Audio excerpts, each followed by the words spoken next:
Siz vafodor ayol istaysiz. O'zingiz esa qayerda va kim bilanligingiz mavhum. Uni yolg'iz qoldirasiz.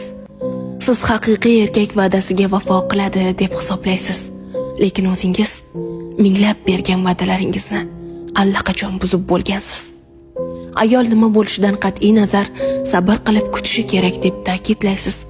O'zingiz esa uzoqlarga ketib, ko'nglingizni boshqalar bilan xushlaysiz. Yaxshi qizlar qolmadi, soliha ayol yo'q deysiz. O'zingiz ularning fitratini buzasiz, pok qalbini bulg'aysiz. Sizga nozik, nafosatli, g'amxo'r ayol kerak, ammo u biroz xastalansa, malollanasiz.